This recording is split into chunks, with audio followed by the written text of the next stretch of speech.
Nice to meet you. Oh, great to meet you So, guys. you're the guy who wrote the Danish, no, the English lyrics for Gasolin records. And Well, some of them. how did that come about? Could you just briefly tell us that? Well, I believe the guys worked on it themselves in Denmark, and then worked with a co-writer there. And when they got to the U.S., there were some concerns about connecting with the U.S. audience. That Lenny Pizzi and Steve Popovich, who were in the A&R department at the time, and they called me up and said, "We've got the band here. We need some help." And so it was like, "We got to finish this album this week."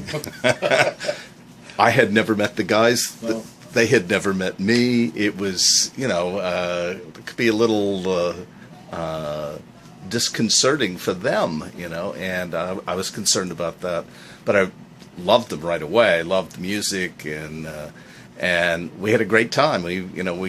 I tried to work with the sound of the Danish lyrics because it just felt so good, and then just to try to kind of adjust it into an American sensibility, And Kim Larsen singing English sounded Danish still. Yeah. So Oh, that's good. That's what I would hope. Yeah. It's but I enjoyed working with the guys. With Kim and Franz and Willie, and they were just great guys. So it's a. So the lyrics for What a Lemon. The Danish lyrics is Rabalderstræde, which it's a street name for a street where a lot of stuff going on. It's a sort of a fictional name, but What a Lemon. What does that mean? Well, it's it was kind of like what we tried to do with What a Lemon was, at the end it says, life gives you lemons, and you got to make lemonade, So it's like it was What a Lemon, at the end it was let's go squeeze it, and the whole world's a lemon, so let's go squeeze it, Okay. and it was just fun, and put some, I really played off of what Kim already had down, and so there were some political things, about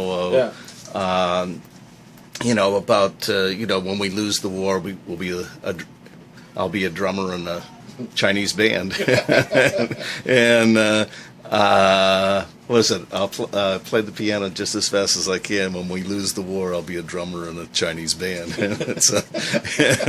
and it was just about kind of off the wall and having fun with it, And So how did the Gasolin music and the band and the kind of Scandinavian approach, how did that come about here in the States?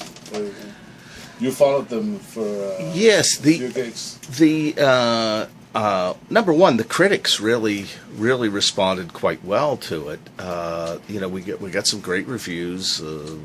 Chris Gow and The Voice gave it an A-, and those were the days when the critics were, really had a huge standing in the marketplace. Yeah. And but it was going to be very tough at radio because in that mid-'70s time period, for an international band to get on to rock radio in the U.S. is very difficult, and we actually broke through several years later with the Clash. It was probably 3-4 years later, and it was a fight then, But in many ways for the same reason, even though the bands were very, very different, and but when the band came here, I really thought that they were matched up. They were open for, I want to say the Grateful Dead, but Hot Tuna. Yeah. And it just, the Hot Tuna audience was not very interested in any other act but Hot Tuna. They didn't really appreciate opening bands, and at least at that time, and so it was a very, very difficult audience for Gasolin to play for, and not the right audience.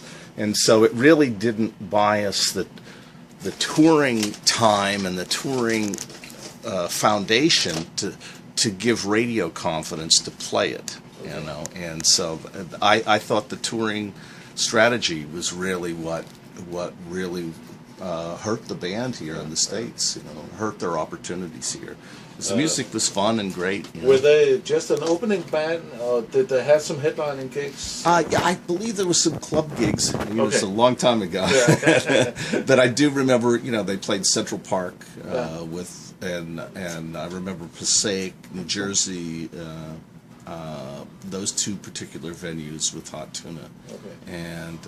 And I think they had a few more, but it So, was just. so the American audience didn't really buy into it because Yeah, they went to I think some- if the right U.S. audience had seen them, they would have, you know, they needed a younger audience, okay, you know, and I think the Hot Tuna audience was just a little too, you know, older and not looking to discover something new, you know, and they the Gasoline really represented something really kind of fresh and new. It was a whole different angle at a rock sound. I think at Well, the they time. had a success in the Scandinavian countries like no other band. Well, you that's had it, seen and before, you know, so- this was at the time. You know, when you look at Roy Thomas Baker producing them, Yeah. and just at that point in time, Roy's other band, Queen, Yeah. broke through with Bohemian Rhapsody. Yeah, So exactly, it yeah. was like, you know, Roy, you know, loved Gasoline, and you know, just I think probably as much at the time as